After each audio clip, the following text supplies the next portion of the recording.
I'm Amy Goodman. Today we open the show differently. Because of time constraints, we'll have the day's top headlines after our first segment, an explosive new story about the private military firm Blackwater.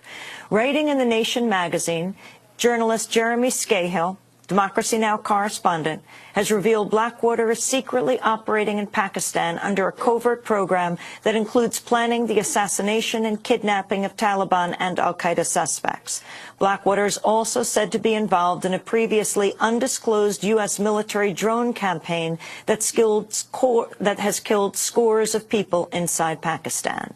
Blackwater operatives have been working under a covert program run by the Joint Special Operations Command, the military's top covert operations force. The previously undisclosed JSOC operations would mark the first known confirmation of U.S. military activity inside Pakistan. A military intelligence source said Blackwater operatives are effectively running the drone bombings for both JSOC and the CIA. The CIA drone program is already public knowledge, but the military source says some of the deadliest drone attacks attributed to the CIA were actually carried out by JSOC. The article also reveals Blackwater operatives have taken part in ground operations with Pakistani forces under a subcontract with a local security firm. The operations have included house raids and border interdictions in northwest Pakistan and other areas. Blackwater has also been given responsibility for planning JSOC operations in Uzbekistan. The Nation reports the program's become so secretive that top Obama administration and military officials have likely been unaware of its existence.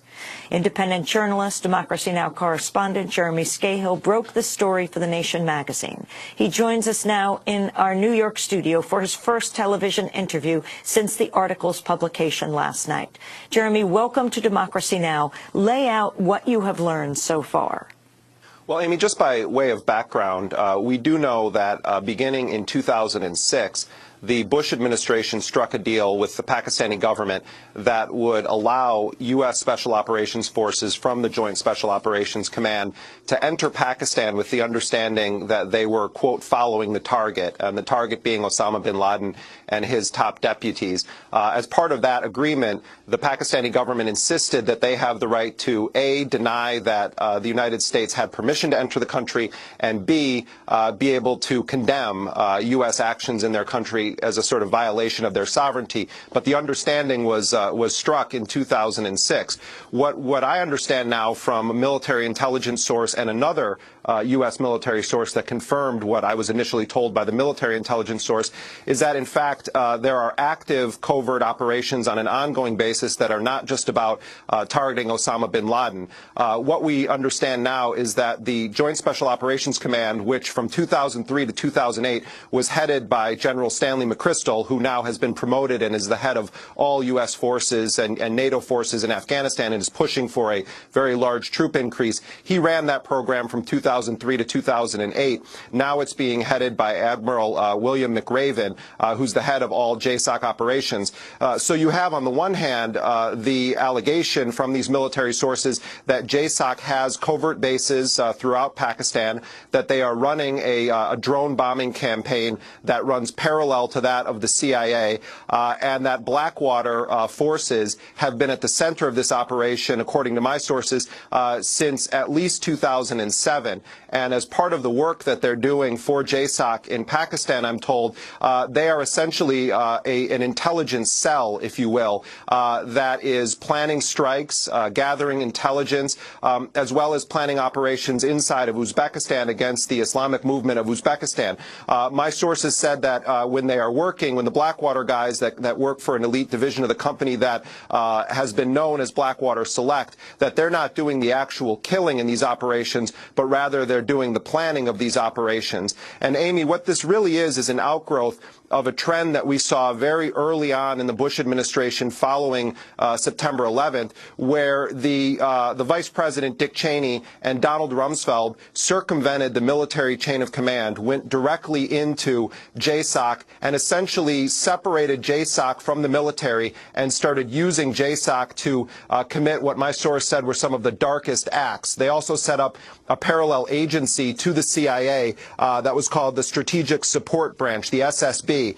The SSB culled information resources from the CIA and the DIA, but for the first time took the realm of covert operations out of the exclusive hands of the CIA and essentially created a parallel clandestine force that would report directly to Rumsfeld and directly to Cheney. And this Blackwater program is an outgrowth of that separating of JSOC from the broader military chain of command. And that's why my sources say that there are senior figures within the military and within the administration right now that may be unaware of it because, as he said, they are not in the circle of love. Not in the circle of love?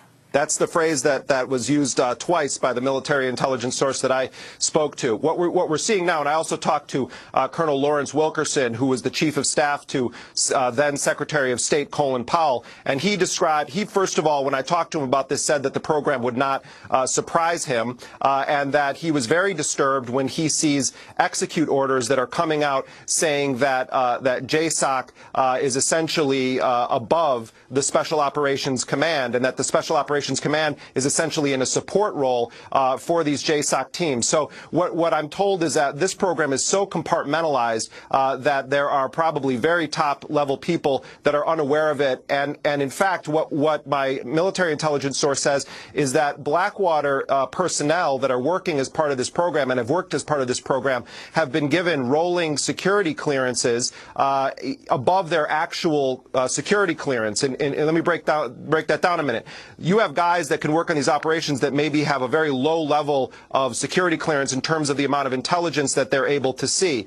What this program allows for is these individuals to be given temporary security clearances to have access to very sensitive intelligence that even members of Congress that oversee intelligence matters don't have access to. And that was one of the things that concerned the individuals that spoke with me for this story.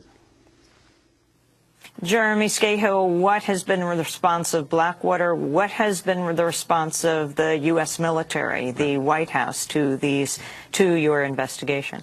Well, Blackwater said to me in a statement, and I had several back and forths with Blackwater spokesperson Mark Corallo, and what Blackwater told me is that Z Services, which is one of the new iterations of Blackwater, has only one, quote, employee in Pakistan. And as I kept writing them back and saying, what about contractors, subcontractors, affiliates, other names that I wouldn't be aware of, they said we have no operations whatsoever inside of Pakistan.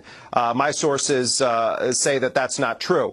I also received a call yesterday as I was going to press from individuals that I had not called. I received a call from Admiral Mike Mullen's office, the chair of the Joint Chiefs of Staff.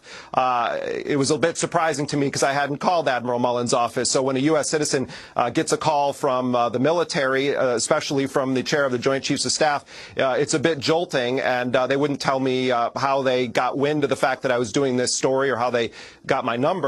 But I spoke to the spokesperson for Admiral Mullen, who told me that they do not comment on current operations one way or the other. I was also told by a defense official on background, not for attribution of the name of the individual, that this is not true, that there is no current arrangement with Blackwater for these types of services, and that there never has been. The White House did not return emails or phone calls in the process of doing this story. Jeremy, you point out in your article that the U.S. corporate media has largely ignored the fear and mistrust that Blackwater has generated in Pakistan. Earlier this month, the Taliban played on those fears when it denied responsibility for several bombings and, in fact, accused Blackwater of carrying them out. This is Azam Tariq, a spokesman of the Tehreek-e-Taliban.